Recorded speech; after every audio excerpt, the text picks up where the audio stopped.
Good evening, everyone. It is your girl, Marcy Thomas, and I am so happy to be back with you for another episode of the BGC Book Club. Actually, I wasn't here last Monday, so it feels a little weird to come back after a couple of weeks, but I am so excited to have another opportunity to join you. So if this is your first time here, come on in the room, and get ready for what's going to be a really exciting conversation. If you have some book loving family, friends, book club members, whoever, please go ahead and invite them to join this conversation live, because it's an opportunity to ask your questions if you're here live, but it's definitely also going to be available to you in the replay. So I am coming to you from the outskirts of Atlanta, Georgia, originally from Cleveland, Ohio, but I've lived a whole bunch of other places in between. So it's always exciting to know who's here. So if you don't mind, you can drop a little note in the comments just to let us know who all is in the room.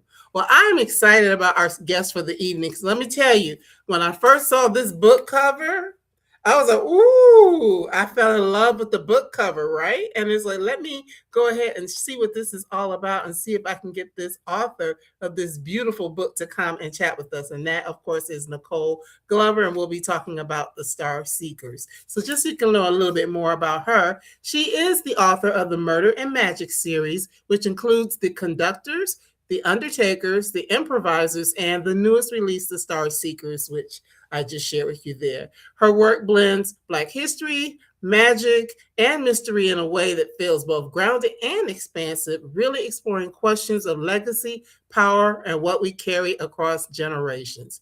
Now, she's also a UX researcher in her day-to-day work, studying how people interact with technology, which honestly makes so much sense when you read her books, especially this one. You can see it in this one a lot, because her worlds are very thoughtful, layered, and intentional. So without any further delay, let's welcome the one, the only Nicole Glover to the BGC Book Club for the first time, but not the last. Welcome. Hey, Nicole. Hi, I'm so happy to be here. It's going to be a fun Yes. time. Yes, we've been waiting for a few months, but I'm so excited that we're finally able to make this happen. So got somebody checking in from ATL, all right, from my neck of the woods. Someone else coming in from Augusta, Georgia. So some Georgians in the room. And I know you are in Virginia. So Yes. so I love that. So Nicole, first of all, I just want to Yeah. congratulate you on this Yes. new book, because you have been, doing this for a little while, and have, hmm this is number 4 for you. Yes, it is. So how does it feel this time, maybe different from some of the other times? I think surreal. I think because this was a book I didn't expect to get a chance to write. Hmm. I'm a nerd for history, so I did a bunch of pitches for different decades, and I never thought I'd be able to get something 1960s and something in a really fun alternate history kind of fantastical take on it, because it's fun, it's different, and just going from all my little jotted down notes, my little notebook, to an actual book, it still astonishes me that to think about something I was just jotting down is now books. I have 4 of them now. Yes, yes. And it is, because even if you all go back and look at like the previous covers, they look very different, because it's a Yes, different time, like much older, where this yes, is, some of us may have been alive in the time frame of this book, or close to it, you know yeah, what I mean? So yes. it definitely is different. So the cover, which is what really drew me at first. So Mhm. let's just start there, because it was Okay. the thing that initially drew me to it. Yes. So tell us a little bit about the cover, and who Mhm. you were able to get to put it together so well, because if you look at it, there are Mhm. things that are in the book that you see Yes. are illustrated in this cover. Yeah. The cover is illustrated by David De La Harris. He's he's an excellent illustrator. I think I've actually because he's actually did one of the Victoria Christopher Murray's latest book, the Harlem Okay. Renaissance, the Harlem Renaissance one. Or Really Harlem one. Rhapsody. Yeah, Harlem Rhapsody. Okay, I saw. I see that. I can see it. Yeah, I remember seeing that cover, being really, I really loved the magical realism into it, loved just the art itself. So like, can we get this illustrator for this cover? And luckily, he was available. Yes. And with any kind of editorial for like making a cover, I kind of have it's a back and forth with the editor and the publishing house. I share some my Pinterest boards, I share some ideas, I share some snapshots of things I like to see. I mentioned, oh, I love to see the main character on the cover. I want to have these elements in here. It's really Right. important to have really witchy elements like the broomstick, the black cat, Right. and Right. it's the playful. Because I want to make sure it's a history, but also get this twist of magic in there as well. Yes, So yes. So it's beautiful, and of course, it made me think of the women, the hidden figures. Made me immediately think yes, of them. I want to make that clear too. That was the big inspiration for Yeah, Starseekers, of course. So I want to kind of highlight that as well. I want to give all the vibes from the first shot, because even though we say covers, don't judge a book by covers, we all do, because oh yeah, because absolutely. it's a Yeah. nice little preview of what to expect. Yes, yes, absolutely. So thank you for sharing that, kind of Yes, starting there. So just yes, to give a little backdrop for those who might not be familiar with your work, as I mentioned, you have three other books that are kind of set the foundation, and the lead character in this book is related to the ones in the first three. So, yes, and that's another thing. At the very beginning, there's like y'all might not be able to see it that clear, but there's like a family tree. So we know yes, that these people are all connected in some sort of way. yes, So you start with the conductors and the undertakers, which you told me both came out in the same year, which is like, yes, wow. And yeah, so those are like in Philadelphia, mhm, post-war Philadelphia, yes. in a much earlier time, like the 1870s. Yes, it kind of kicks off. That's because the conductors and takers were my first ones. It's like, 'cause I always like that. And I was always interested in that post Civil War time period, because it's like maybe because the history books always skipped over it. No, for whatever reason, they Mhm. skipped over, and I was really curious about, this is a big dramatic change that happened to the country, to the black people involved, everything like that. So I was really curious about what really happened next. And sure, in the book, yeah, explore, yeah, they solve murder mysteries, a little touch of magic, Right. but it was also just fun to explore this time period, and also just engage with history in a way that we don't get the chance to do often. It always seemed like history must be very serious. It must be about Mhm. these big important events, but history is what we're living through, basically, and it's all about the small day-to-day things.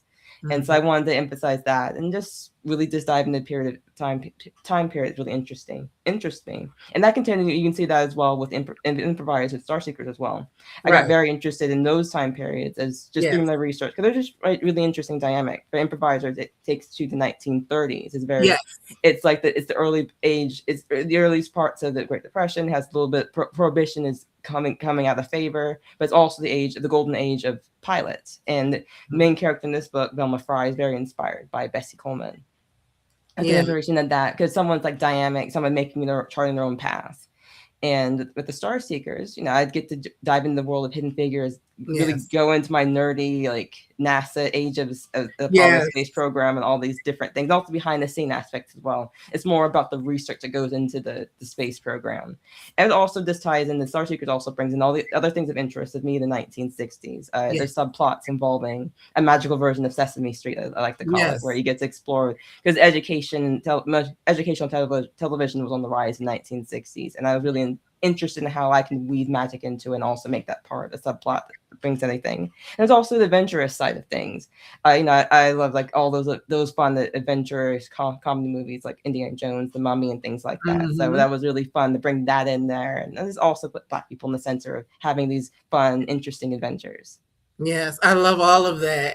And the book does just that and more, because the NASA stuff. And you said, I Yes, think I read, you said this is your nerdiest book ever because of all the yes, scientific stuff, yes, it is. and the background of science and all that. But then there's the magical element of it. There's the fantasy. There's a little bit of romance, but romance isn't the big thing. Yeah. But you do see a little bit of Mm. romance in there. And then, we also just get to murder. We forgot about murder. Hey, Yes, because your books are called murder and magic books. They yes, are murder and magic novels. All four of them are. So yeah. thus far. So we're gonna get some murder. So it's really so much, and as I said in your intro, the books are very layered because of Mhm. that. So, but because history is at the thrust of it, Yeah. at the center of it, have you always been like a lover of history, or is it something that kind of came later in life? I think because I grew up mostly in Virginia. Though Mm, my family's military, my dad was in the army. We moved around a lot. We moved around a lot in Virginia. So okay. I grew up around the Manassas. Grew up in Yorktown. Grew up in Fredericksburg, where there's all these different Civil War sites, Revolutionary era stuff all around me, and of course all my school trips. related to something with history. So Right. I kind of grew up with that, but also just some, I guess some of the books I gravitated towards, the American Girl books, for example, Addie's story in particular, was like, I just liked those flashes of the history of all those little history books I was reading, growing up reading, and just. I think it's also because I just like to learn stuff, and I'm always really curious about how whether we invented making certain inventions or certain like laws and all the social stuff. It's always interesting to see how this progresses and changes, and how it doesn't change, or things go in circles, and or other stuff, or things that just get in. There's just things we just lose because it doesn't get focused on a lot, because the way we view history is that we're gonna hit the highlights and everything else falls into cracks. So we don't really know like about who like invented all these things, Right. or like invented the light bulb. Well, not the light bulb's a bad example. The traffic light, Right. the super soaker, all these like Mhm. day-to-day inventions we have that really make a big deal of our lives that we just don't hear about or think about much. And just history is a good way to just learn about all different aspects. And I just love diving into that. But Mhm. I guess but I've always been a big fan of fantasy and mystery. All my Okay, yeah, you read my mind about my next question. yes. Thank you. Yeah, because I grew up, of course, a big fantasy nerd about all these things. Fantasy books have been kind of pulling from a very young age, because I love magic. I think I was always disappointed we didn't have a world full of magic, because we need a little bit of magic in our lives. Sure do. And the mystery aspects were just some of the actually my first stories were actually little mysteries I started writing. When I first got my dad gave me his old computer, I started typing up stories, and there were little mysteries kind of inspired by all the Goosebumps stories, and I guess all the Nancy Drews and things like that I had read from the library and stuff like that. So I think it was always the mystery aspect of being a puzzle was always really fun to me. Like I just wanted to figure out who it is, and try to make sure I'm right when I get to the end of the page, and also maybe pick up the clues earlier on that kind of revealed these things. And so all the books I've written is a mesh of all the things I love coming together, and finding a way to balance these things so I'm not like shortchanging one aspect of things. So I love it. The sections of the books are always my favorite when I'm able to blend all the different kind of layers of history, fantasy, and mystery together. And that really is what blew my mind in reading and listening, because I did get a chance to listen to some of the audio. For you audio book lovers out there, Bonnie Turpin does it. So we know she's like a queen of audio. So, if you decide to go that route with this particular book, you will not be disappointed. But that was something in reading it and listening that I was just like amazed, because I'm like, okay, she's got all this history stuff. She's got this science stuff. She's got the magic stuff, and she's got the mystery. Just from the standpoint of writing, kind of what comes first when you sit down to craft a story.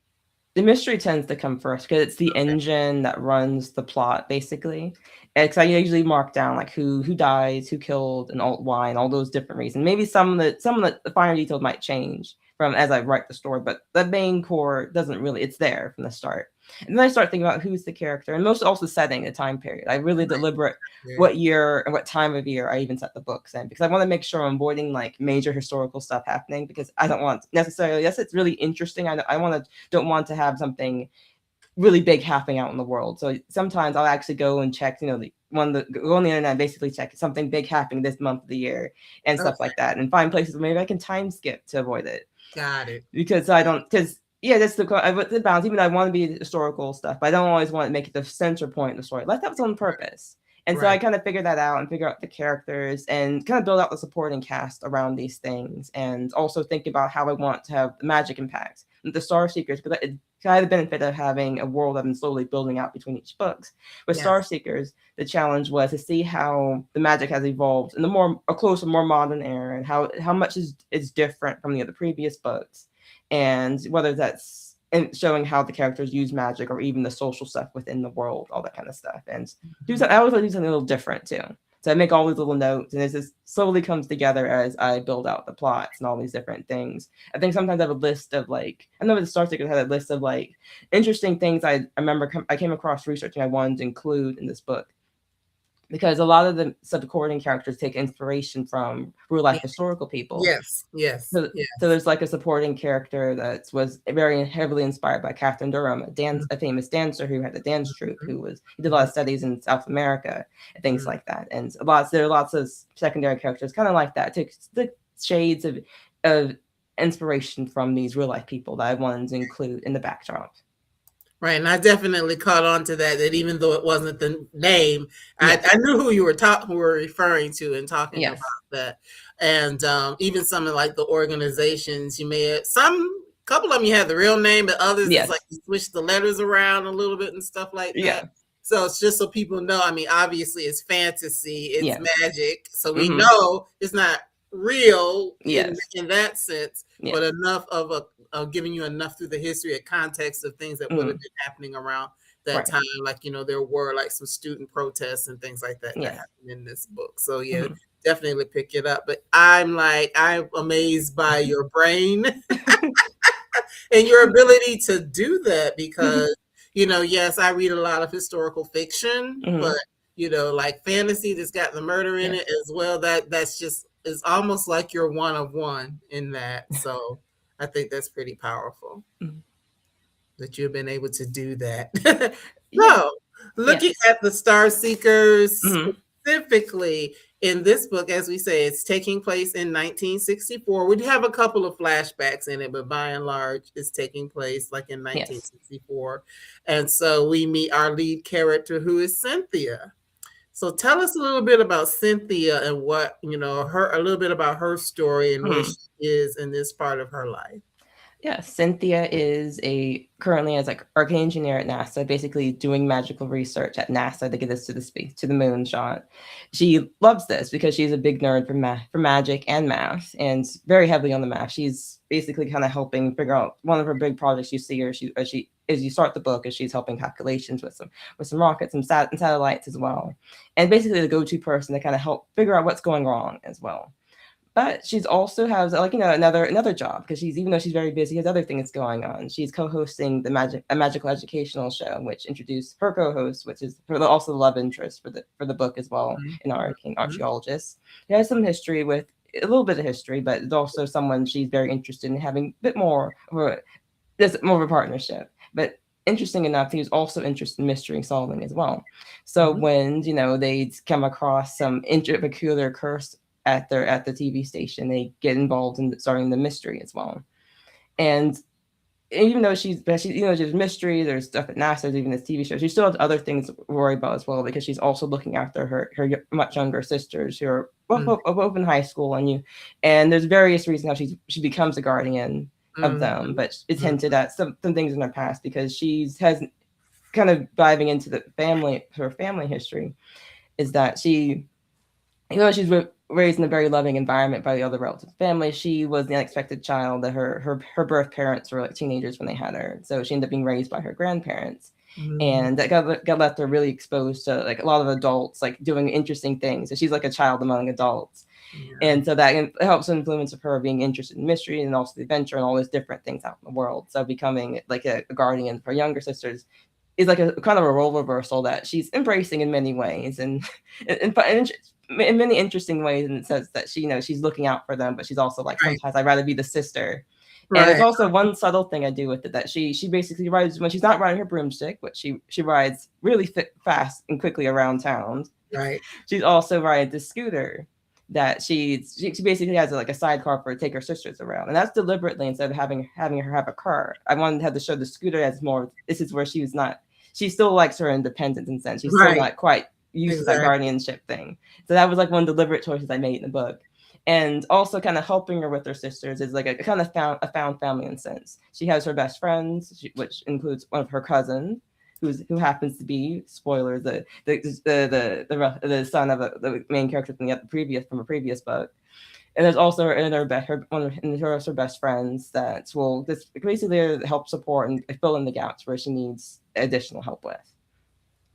Yeah, so there's definitely a lot going on, and even just thinking about her as a character, that you mentioned the fact that she is now taking care of her sisters, but we also get to see the dynamics of people in her family, and things like that, and it's relatable because sometimes there is this person who ends up being thrust into a role of having to do certain things, but yet when it's time for them to have, a certain level of what should I say, elder support or elder Mhm. guidance or whatever. Sometimes it Yes. feels a little Mhm. weird. So yeah, Yeah. I like the fact that we get to see that, even Mhm. though it's all these other things going on, Yes. we do really get to see Mhm. her as a real person who's going through real Mhm. things and has feelings about, Yeah. what's happening with her siblings, what has happened with her parents, her grandparents, the guy she's talking to, all Yeah. these different things. So Yeah.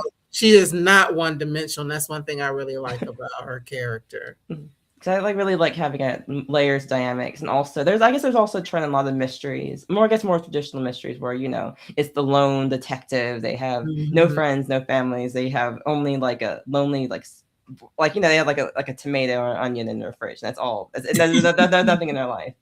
And I think I guess the best drive for solving mysteries when you have people you want to support and take care of and to help Right. defend against other things. And I think having other things going on makes the character interesting, dynamic, and makes lots of fun things for me to do as a writer with the Yes, because stories. there's definitely a lot going on with her. Because at some point she Hmm. is, in that NASA space, and she's, doing her calculations and Hmm. all of those things. And remember, this is the '60s. Hmm. We can't forget about this. It's the '60s. She's Yes. at NASA. She's one of a few, Hmm. or maybe one or two or Yeah. three in some cases. So there, even there are things that she's dealing with in terms of being a Black woman in that Yeah. space as well. So you're not Hmm. shying away from the fact. And I mean, it's Yeah. not like really heavy, on Yeah. that type of stuff, but Right. you don't shy away from it. And we Hmm. we know in that time frame Yes. there would have been things that a person would have had to deal with and Yeah. being second guessed and all those sorts of things. Yeah, that was a big thing for me writing for all the books actually, is that racism exists. All these prejudices, bias, all the discrimination exists. But I'm not going to make that the main plot. But I'm not Mm-mm. going to ignore it either because I set this in our like in a historical setting for on purpose. If I didn't want to do that, I would still in a secondary world fantasy and Right, call it a day. But right. because I chose the historical setting, it makes certain choice of how I want to present that world, and I don't want to make everything rainbows and sunshine, but I don't want to make that stuff not the real plot because I'm interested in lots of other things like murder for for these stories, and because I also view it as how we do our day-to-day lives. Yes, we are thinking heavily of all the terrible things happening in the world, but that's Mm-hmm. not from it's not our day-to-day. It's never not seeped into it all the time. We're still making chances to make memories, to laugh, to have joys, all the different range of emotions, and I really want to showcase that with all the stories. Right, because I always say that it's like, yeah, there's a lot of stuff going in the Mm. world, but there's all of that out there, and then Yeah. there's everything that's going on Yes. in here, and then there's Hmm. everything that's going on in here. Yes. Yes. Yes. There's Exactly. all kinds of Exactly. stuff that we're dealing with, and we get to see that. We get to Mm. see that with Cynthia, is also called CC. She's got a couple, different nicknames. Miss Yeah. Luna when she's at Yeah, her it's all television. deliberately. Because I'm always my big thing is I've always been really fascinated by names. I think I Okay. remember when I was a budding writer, like I finding one like baby books I was like on my shelves in my parents' house, and it's going through all the names looking for different name meanings. And so I Mm, love the beauty of like how a name can say so much about a person, and even how the nicknames that people use. So all the different nicknames that Cynthia gets, and who uses these nicknames, and when they get nicknames get said, and or even the shift of how they say different names to each other. Like it's all very important. It's always been a big thing of interest of how I think all the characters, mm. and even if it's just a choice of what name to give to different characters is always like one of those like world building things. It's always I love doing, and I always have a list of names that I want to make sure I be able to use, and one that I avoid using. And sometimes I use names because it's easier for me to spell them as I'm typing the names over and Okay. over again. Okay. That's a cheat code. All the main character names are pretty simple for me to spell Okay. repeatedly because I don't want to keep correcting Word document of Oh yeah. made a Yeah. misspelling. And I also little things in the background like how I make sure different first names start with different letters, or if I give someone a nickname, there's like a reason for certain stuff like that. So it's like it's one of those different naming conventions. It's really fun for me to figure out for writing. Okay. Well, that brought up something else to me because you talked Yeah. about world building. You Yeah. have definitely built a world because Yeah. again, 1964, what it Yes. would have looked like. But of Mm. course, we weren't flying around on brooms. Some Yeah. of these other things that are going on. Yes. So there's definitely that fantasy element. So Mm. like when you sit down, okay, we talk about Mm. characterization. We know about time. We know that there's Yes. going to be a murder. We'll get into that a little bit here. Yeah. But do you what like people are you a plotter or a pantser? As people say. Yeah, Meaning do you plot it for those who don't know, yeah. plot everything out or do Mhm. you just write by the seat of your pants? It's odd. It's a I think I'm more of a plotter in the sense that I do make an outline, but I usually make that outline by the middle of the book because usually when I start a book, I have a really good idea of a starting point. I have an idea of Mhm. what kicks off the murder, some of the characters, and that's those introductory chapters. That first third of the book is it comes out pretty naturally because I'm just setting Mhm. things up. But once I get past the introductory thing, I kind of need the outline to help me figure out where I'm going because a lot of the meat of the book is that middle section where it's the journey beginning you from like keeping you engaged and also peeling out the slow reveals and the pieces and all those different things that makes the story engaging. And yeah, sometimes I might have a really crystal clear idea of the ending, but just getting from A to B is always the harder part. So I definitely need the outline to really help me along. Mhm. But there's also spaces where I kind of use the outline itself is just like bullet points of like something here happens, or they go here and something happens, and that's where I guess the pantsing part kind of comes into play, where because I don't always know what happens there sometimes when I sit down to write for a different writing session. But there is benefits to doing the outline because I found the days I do an outline, even just a sketching out of a scene or two, really helps. Sitting down, especially doing whatever the days I would have a day job, and then I would sketch out like this, like during lunch break, basically the outline of what I'm going to write that evening. And that really Okay. helps compared to like the weekends where I'm like, I don't need to write an outline or anything like that. I can just sit down and go, and it just takes forever to get the same amount of words out because I'm just typing out as I go. Mhm. And it's how it's and also it also varies about how the scope of the story is going, and how it also depends on like how well deeply where the story is going. Sometimes Okay. like especially getting near the end, it's much easier to outline because you have the thing is you need to have the payoff and setting and Right. all these things coming the tie up. Right. Because one thing I will say about the Starseekers is that there are a lot of characters that Mhm. kind of weave in and out. Yeah. People that Cynthia, and we're going to talk about Theodore in a minute. Mm. The people that they're working with, Yes. connecting with, Mm. family, friends, Mm. all the people that are kind of in their orbit. And then as this thing happens where somebody does die or some things start to Mm. happen to Yeah. set things in motion to Yes. get her to want to do mystery or solve mysteries again along with Theodore. There's stuff that's happening along the Mm. way, and being able to bring those people in, Yes. and in some cases take them out. Yes. Literally sometimes. Sometimes take them out, and and the other people are around them, and Yes. like trying to work through like what's really going on, or Mm. why do these things keep happening? Because in this case, it's two kind of things that set it off. It's one, something that happens in NASA, on the NASA campus, but then there's also something that happens at a museum, it's in another space. So it's Yes. like you're trying to deal with two different things at the same Mm. time. So yeah, Yes. that's a lot of, and so I understand why you would want to write things down because I can see that getting really confusing.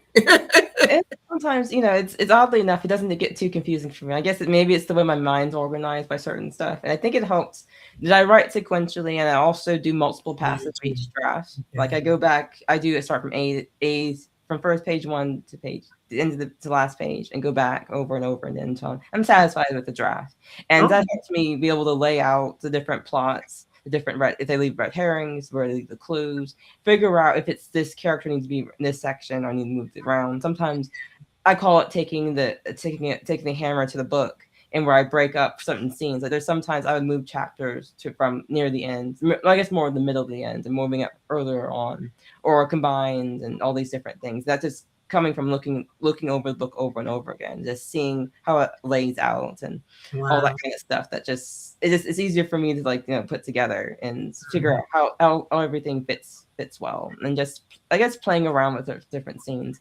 Anything I cut, I always jump into like it's just a Word document. So it's like Oh, sometimes I'll it cut. is a Word document. Okay. Yeah, I just basically anything I cut that I decide I'm gonna cut, I'm just basically dump into the Word document because sometimes I pull back from it, so like I'll copy it and maybe tweak to better adjust it, especially if I like I reframe a scene.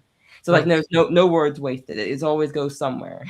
Got it. And so like sometimes it's even for pulling. Oddly enough, I usually can remember what I cut and be able to pull it back. And it's really funny too. There's like some things I've written like years beforehand that I just maybe these stories never went anywhere. But there's a certain vibe or certain aspect of the scene that still sticks with me.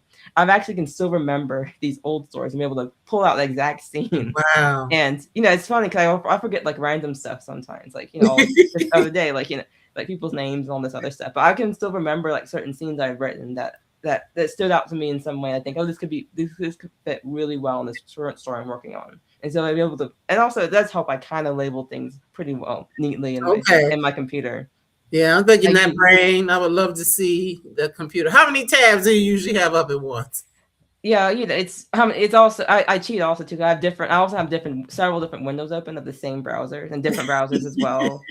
Yeah, but I organize on like all my story files. I have like by each book, but each project has its own folder. Then it's by draft. I like usually like draft A, draft B, draft C, and so forth. Oh wow! And lots of other kind of things. And sometimes I'm not good at having distinct file names, but by having those different draft A and draft Bs and kind of knowing when I last did this, like the date, it really helps me be able to find these things most of the time.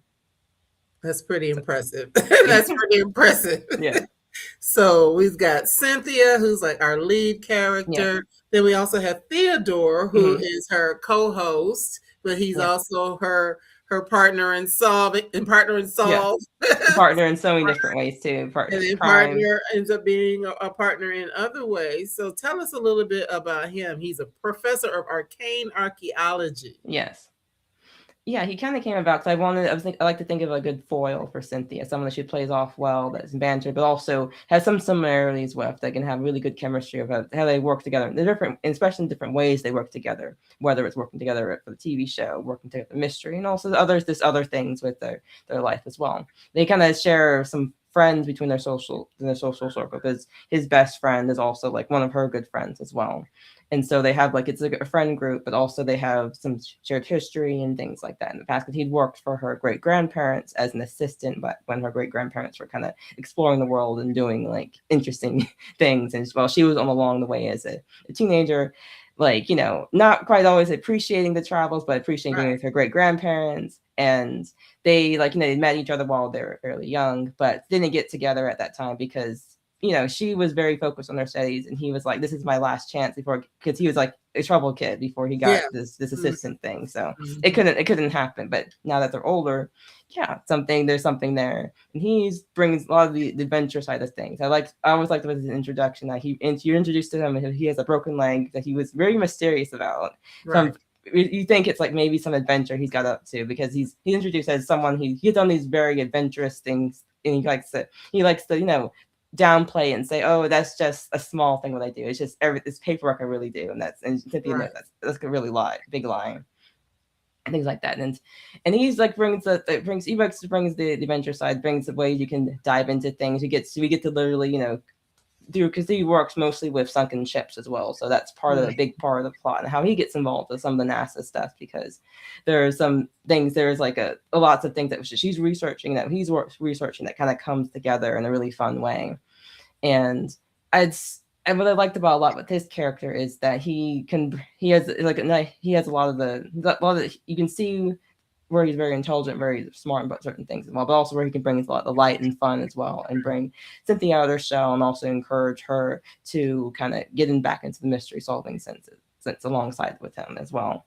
And I always really liked it as I built the romance, that the mystery side of things, mystery solving together, was it played a big part. Like how they solve mystery together as a duo evolves alongside the romance. So that was really fun. They literally tied together like the romance, like one of their first dates, literally going in mystery investigation together, for example. Right. And so that's one of the really fun things to do. And I think figuring out how to make him an archaeologist. It was one of those evolution things as I'd gone to different drafts. I think one of my very earliest drafts, he was like a poet for some reason. Okay. I like the idea of she's all like hard sciences and he's more like liberal arts and but it didn't quite work. I think at one point he was like an alchemist, a chemist or something like that. Mm-hmm. But I think as I was tweaking things around, I got really big into listening to this podcast called Ology, which is Ali Ward does all basically interviews other like science communicators. Right. And I happened to listen to an episode about maritime archaeology. And I was like, yes, this is it. Under the sea, because I always like that sort of stuff. I like the archaeology stuff. I like the adventure aspect of, like, diving around sunken ships and all this treasure hunting and all that fun stuff. So like that's it. That's like that's the career for him. And it's added the arcane aspect of it to bring in the magic, of course. And that just really paired work with all the plot bunnies that were coming together for this particular story. Yes, it definitely came together well. And as you are talking, and we've already established that this is your nerdiest book, right? Yes. So yes, in addition to loving history, you love science. Yes. And this gave you an opportunity to like really dive into to the science aspect of what you love. Yeah, as many kids, I was always really fascinated by NASA, but the space race and all this fun stuff. And when Hidden Figures came out, I got even extra excited because, I think it's funny, even though I looked doing the research, there was like learning that there's women computers were back there all the time. We talk about them all the time. It wasn't really in popular culture and osmosis like that. And so that really got me really excited because I felt like, I could be an astronaut, but really hard for me to be an astronaut because, I'm kind of scared of tight, closed spaces. But I could be a computer engineer person at NASA and be able to see something like just learning that 1960s, 1940s from when NASA was still not NACA and things like that. There's that kind of pathway existed. It was very exciting to me. And I got really enjoyed that book, the movie as well for Hidden Figures opened up all this research out the archives. Basically, it made it really easy for me to kind of dive into this research and explore all this other stuff. And just not just the history of the other engineers at that time period, but also just like the background stuff about NASA. I think I reading books about the history of some of the NASA research center. The research center and featured in the Starseekers is fictional, but it's based off the Goddard Space Flight Center up in Maryland.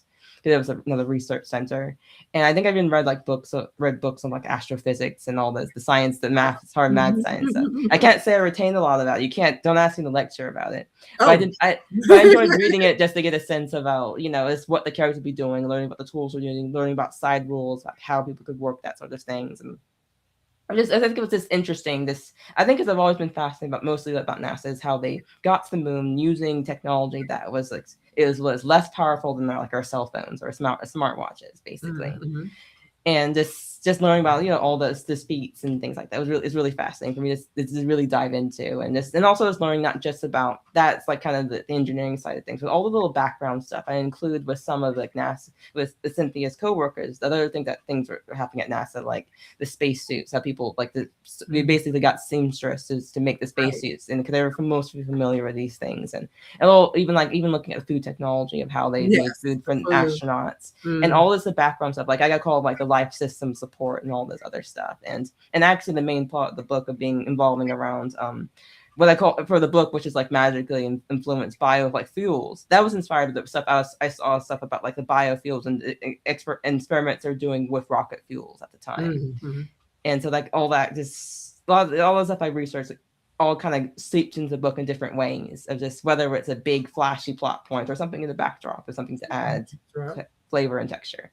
Right. It's because it helps you to understand the characters. It helps you to understand the world that they're living in, the things that they would have been up against, what they would actually be doing at work, trying to work against, why is something, I mean, we know there's magic involved. We're going to talk about magic next. But, but again, just from a scientific point of view, like something could be going on with the fuel or this or that and the other that could create certain problems in that environment. So it's good to see. And for those STEM girlies and guys, you will really love it just to think about it in this new in this nuanced way. But I do want to talk about magic because we can't get away from magic. Right. Just the whole idea of I know there was like Harry Potter and a whole bunch of other things out in the world that talked about magic, but I like the way that this is literally, truly like Black girl and Black guy magic in this book, and just to see the ways that the characters are able to like be empowered through their magic. That was always a big sticking point for me with all the books, because I wanted to show a unique style of magic that was a little bit different when you see in other fantasy books that I've read. Because when I was designing the magic system, I wanted to do something really different than what I've seen before, but also something that resonates really well with me. That's why the magic system involves constellations, the stars, and things like that. Because one, since I started out in the conductors, it was a very natural magic. The idea was that I kind of explained in the earliest book was that this celestial magic, as I call it, was kind of created from a point of people during enslaved, because they were torn away from all their traditions, but they still had the stars, and that's drawing on the other traditions, you know, and anyone well known for like following the North Star and the power of the constellations from that particular time period. Right. And I kind of carried it forward by like showing how it evolved over time. Like Cynthia still practices this style of magic. Like they would basically draw out the constellations, you know, using the fingertips. Maybe sometimes I might literally draw it like Cynthia often does. She carries cards and pens that she'll draw these on. But there's also cases where people might sew it in the clothing or make jewelry out of these things, and or pottery, all these different ways. Because I always feel like magic is expressed differently for how it is, because it's very craft based in that sense. And I've also bring in like aspects of like there's the wand magic side of things. In the first books, it was clear that wands were like banned for anyone else who wasn't white, basically. There was literally, because I based that off of like the gun laws at that particular time, like in the late 19th century. But throughout the time periods, you'd find it hits at the background. These, as laws do, they evolve over time. So by the time we get the Starseekers, Black people, anyone else, everyone can use wands. Basically, it's this mix of how he uses it, because it was all about how the education around the magic system is, which is another subplot, by the way.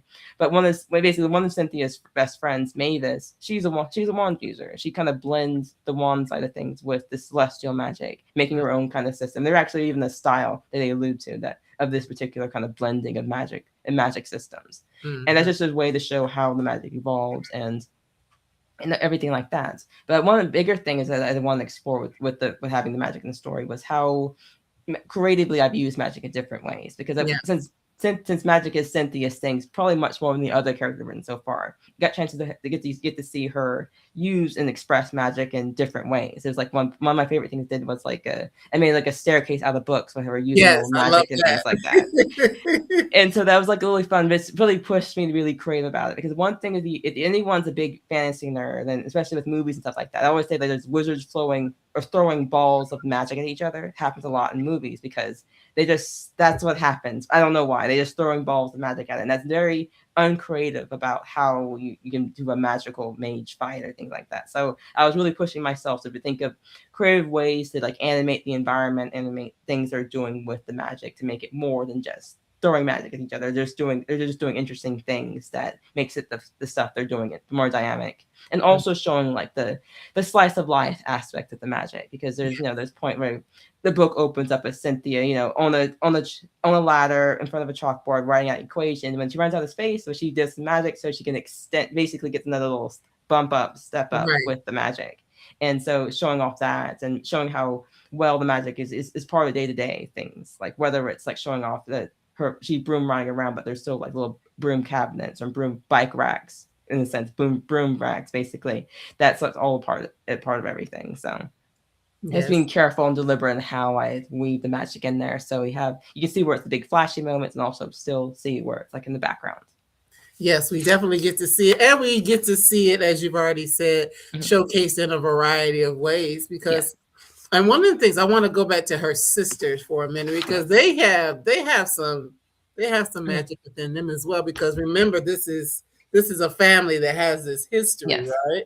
And so I want to talk a little about her sisters, because a couple things I enjoyed about them, Lizzie and Josie. Basically, they were younger, they were teens, so they were doing some of the crazy stuff that you expect teens to do. So that was true. But that they also had, as much as they loved their sister and what she was doing, they also had their own way. And we kind of even see that, how one generation maybe thinks, Cynthia's maybe thinking, oh, they should be doing this, but they're like, no, we want to do that. So I just want to talk a little bit about them, because it's like young Black girls who are like finding their way in the world. Yeah, I think one of the interesting scenes to kind of write with that was when like Cynthia comes back. She has this argument with Lizzie about, like, because Lizzie wants to be a dancer, like a professional dancer and all that. And like Cynthia's like, not so sure about that. Like, is that wise? Because it's not a good career choice. It's like, she's looking out for her sister, but Lizzie doesn't quite see it that way because she's thinking, oh, you're trying to like destroy my dream, that sort of stuff like that. And I wanted to have that dynamic to show, yeah, sure, that Cynthia's not perfect in how she's handling things, but also showing like, this how just evolving the mindset of how people are approaching these things. Like Cynthia's trying to, in some ways, even though she's pursuing like an untraditional career, at least for Black women at the time, but she's still very pragmatic in how she moves about. Whereas her sisters are more very artsy. Like even Josie's more on the artsy side with whether it's for music or just designing clothes and things like that. But they're allowed to do that because she's given them space to view the arts as well. And I wanted to, it was really fun to kind of bring those dynamics with that, because I'm also, if you can tell, I'm the oldest of two younger sisters. So you can relate. Right. And so that's deliberate. That's mostly why she ended up being the oldest of sisters, even though there isn't as big as a gap between my sisters compared to Cynthia's. That kind of element I kind of brought in as well. Like, this being that person where they look up to you, you're giving advice and things like that. And for all the arguments that both Lizzie and Josie get into with Cynthia, they still kind of, they picked her. They want to stay with her, even though they have other relatives, distant relatives they could potentially live with, and instead of her. And things like that. They wanted to be with her because that's her big sister. That's her big sister. And she, I guess, brings an interest and wonders and show things and allows her to do things they probably wouldn't to be able to do otherwise. Right. Well, it's just good to see that dynamic and, the family and all of that. Yeah. And one of the things, because you just said it, and this is the quote that I found, that you have writers take pieces of themselves, tuck pieces of themselves into their characters, because that's how we breathe life into the work. So that is your way, to bring it, a part of yourself, being an elder sister and understanding that dynamic, or your love for science, your love for mystery, your love for magical, all of those magic and all those things. So the mystery piece. Were you someone who grew up like watching murder mysteries and things like that? Or is it just something you can't? Okay. I enjoyed a lot of that stuff. I think if I'm not reading a fantasy, I'm probably reading a mystery novel, because it's the puzzle aspect. It's the fun. All is figuring out these things, And it's whether it's a heist or it's the murder, all those kind of things. I read a lot of, I got this straight. I read a lot of Agatha Christie stuff. Big Sherlock Holmes. Really, I've seen all the adaptations, but I love a good Sherlock Holmes story and things like that. So all those little things, it's really fun for me to kind of really dive into, because, like I said, it's the puzzle, it's figuring out what's going on. And sometimes I think it's also this more interesting mysteries tend to be one about like human nature, like what makes somebody decide to kill, whether it's a cozy or it's a hard-boiled mystery, like what really makes somebody do that, and like the puzzle pieces around that, and like what really pushes someone to murder, and or what makes murder excuses and things like that. Because I'm always fast. I think what makes the Murder on the Orient Express by Agatha Christie so one of the biggest one, because it's one of those famous one. Everybody did it. Spoilers if you haven't read it. But it's one of those mysteries where everybody did it, and everyone. It's one of the mysteries like, the guy who died probably deserved it, and like for justified. And that one is always kind of sticked out. It's probably what makes it one of the really popular ones to frequently adapt across different mediums. And so it's like that's always what makes really interesting about mystery, and also the side that mysteries is one of the few places where we get like the happy ending of justice being served. Yes. Like, we know going into mystery, the bad guy will get his just desserts in whatever fashion that is. And that's really comforting to people. Same way people really love romance, for knowing that there's a happy ever after between the couple. Yes. It's just hopefully not as gory in a romance. Right. Though some romances can bring both of them. I do, as you can tell, I love a good romantic duo solving murders together. Yes, that's good stuff. But as you were talking about, everybody did it back last year. I can't think of the man's name, and that's irrelevant. Y'all can Google it. There's this man who goes around the country and does like these R&B murder mysteries. Motown murder mystery, and actually, it's a young lady. I'm thinking about R&B bingo. See, I like to go do stuff like that. Yeah. She does these murder mysteries, and it's based on like Motown. Yeah. And like we went and saw it, and everybody that came up was like they sang a song, and like you're listening to the things in the song, Yeah. and they say a little word. So when it got Yeah. to the end, it's like, yeah, everybody did it. I mean, it wasn't everybody. There was an actual murderer Yeah. at the end, but it just reminded me of that. Mm. Like, yeah, because everybody has a reason, and this Mm-hmm. person is gone, has done some things that Yeah. you can understand why, you know. Yeah. That's something. But as we were talking about, the part, because yes, there's murder, but then there's also thievery going on.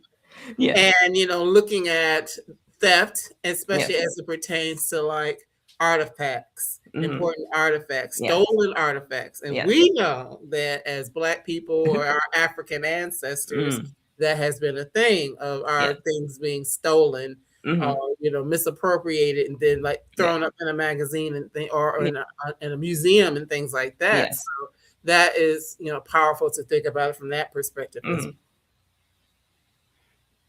I think in some ways, I think that museum piece kind of got inspired by that scene in Black Panther. In some ways, like it's I've always been like a big person who loves museums, and also knowing that some of the stuff doesn't always get there in the right ways, right? And also even seeing how different collections are treated differently. Like I always remember reading somewhere how like the European, like Western European, like artifacts are like really they carefully separated out, like organized, and all this other stuff. But when you get to like East Asian or African stuff, like everything's shoved together, like different cultures, different time periods are all like in the same cabinet together. Like there's no coherence, but it seems, but to like the uninterested eye, they just think it all the same, but it's really not. Like there's pieces there and there, and then you see that like with history as well. Like the rest of the world history basically gets flattened together, like it's all smushed together, even though these are different. Many centuries are separating these things, and different people, different lands, all of those things, all of those things. So now in this book, we've already kind of talked about. There are a lot of different things going on. And as you can see, we didn't do anything that was a spoiler. People who watch, they know we're not going to give them spoilers. So you really do have to read the book. And just so y'all know, it's a book. It's like 480 pages of book. It's a book. You know what I mean? So you might be able to read it in a couple of days if you're a fast reader, like I tend to be. But, be prepared to dive in and really think about, the story and, and interact with all the different characters and the things that are going on and trying to figure out who did what. And, and like all these other people that come in and people shape shifting. I mean, there's all kinds of stuff going on here. There are all kinds of good stuff going on in here. But I feel like, yes, it's the murder, it's the mystery, it's NASA, it's all those things, but it's also very much a family story because we're in the fourth book that's about this same family. So and I don't know what your future plans are. Yeah. But, it feels like Cynthia is the one. Cynthia and her sisters are the ones that are going to lead us into the next generation of magic. And I find that pretty powerful because we have things, oftentimes within us, and whether it's magic recipes, knowing how to sew, whatever it is, that we have things that oftentimes will get lost. And we often talk about the things that we use. So being able to see this generational family, and women, and they're carrying things on, and it shows up different in each person, but the thread of it is still there. I think that's pretty powerful. I think I guess it's something that's been on my mind a lot. When I was writing The Conductors, I'd lost my grandmother, and my grandfather had been had died a few years ago, and I really only grew up with one side of the grandparents because my paternal grandparents had died when I was fairly young. And so I guess that's been all gets in the back of my mind as it's building out generations, families, things like that. And so I wanted, I guess, legacy and all these things. I think also concurrently all this time, like my parents were starting diving into their family genealogies and things like that. Because like my for one of one of my mother's cousins had sent out some information about the family tree on his side of Oh, the family, wow. and then my dad got inspired by that and did a bunch of research on his side of the family, and when he was done with that, he sent me like all the family tree for his side of the family, and now every so often he was like, oh, if you ever need names for your stories, here's a bunch of names to look for. Yes. And it's actually really helpful too, because it makes me, because I'm always making sure I get the names for the right point of time for the make That's the true. That's character. true. And there's the history stuff is interesting as well, because I think sometimes you overlook how important your family history may be Yeah. involved with the history of a world of the world around us. Because Mm-hmm. remember, on my mom's side of the family, one of her cousins had sent a historical marker from a place, I think it was in Florida or something like that, but it had someone like from the family that had I think ran a juke joint or something like that, Oh, or some wow. club. And like, you don't, it's like those local, it's something small. You don't think how your history like it's folded into the big history of things. And I Mm-hmm. think that's what makes really fascinating about diving into the family genealogy. And while I'm not really deep into genealogy like most of the other ones are, but I think there's lots of interesting stories that get pulled out of them, and especially when I'm speaking with like older relatives like my great aunts and stuff like that. Mm-hmm. This hearing the stories from her past that seem small and things like that are still as endlessly fascinating to me, because it tells me something I haven't known before, and it helps me recontextualize everything else of what I know about history. Mm-hmm. I love all of that, what you just said, putting our family in history. I Mm-hmm. mean, because that's the thing, it was a book I was reading not too long ago. It was a nonfiction book, Yeah. but talked about a woman who lived like almost 100 years. And Yeah. so as we were talking about like different dates they were saying, I was like, okay, well, my mama would have been born around then. My grandmama, Mm-hmm. I was Yeah. like, I was Mm-hmm. playing it out in my head, like different Yes. things that were happening, trying to place my own Mm-hmm. family in the history, because sometimes we just don't think about that. We Yes. think about, it's my family, Mm-hmm. whatever, but we don't Yes. necessarily think about the things that people in our family would have actually experienced Mm-hmm. or lived through, things that really kind of, well, not kind of, that definitely play Right. a factor in how they might Yes. think about certain things or how they might Mm-hmm. move through the world. Because my mom and I were actually having this conversation earlier today that, a lot of times the elders are like, they have a lot of wisdom, right? Yes. But there's new stuff that comes up that maybe they don't Right. even know anything about that. Yes.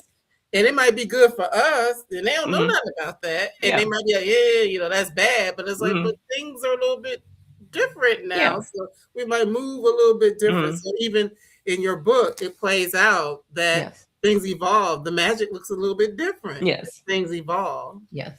So, I think, that's pretty powerful just to see Yeah. that. And, us being able to place ourselves in history Mm-hmm. and to know that, even just the regular, the person who was running the juke joint, Yes. Yes. is a part of history, Yes.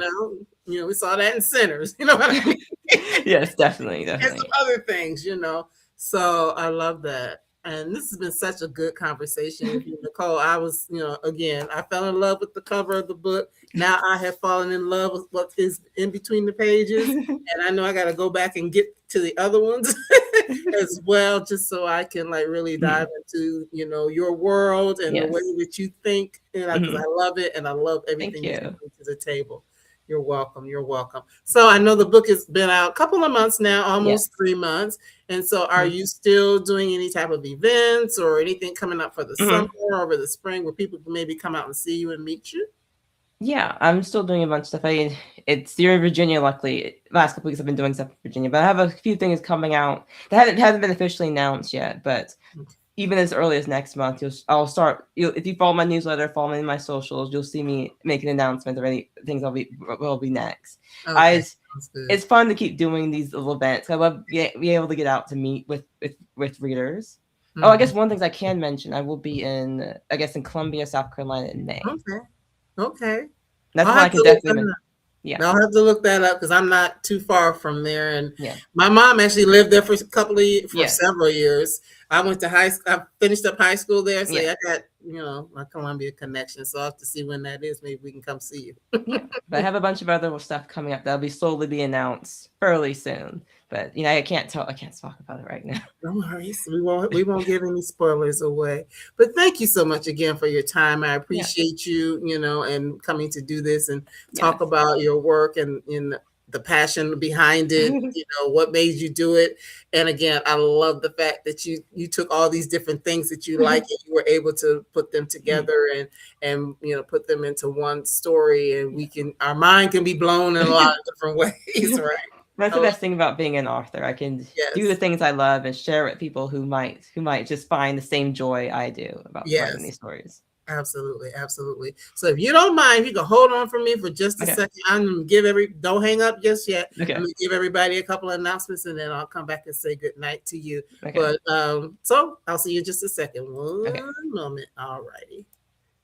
So thank you everyone who was here to be a part of the conversation with Nicole. She was indeed a pleasure to talk to. I've been waiting for a while, have been familiar with some of the other works, but as y'all know, I'm doing this, weekly, twice a week, sometimes 3 times a week. And unfortunately, some people it takes a while for me to get them here, but once they come, they are always welcome. So Nicole, know that you are always welcome to come back to be a part of the BGC Book Club. So again, everybody, I encourage you to pick up a copy of the Starseekers, and it is available at your favorite bookstores. It's an audio as well. And if you don't mind, you can also pick up a copy at the Brown Girl Collective Bookstore, which is tied to Bookshop. That is another space where you can find this book and be able to pick up a copy of it. As it says, close to 500 pages. So get ready for a fun ride. So by means of announcements, I just want to let you know who we have coming.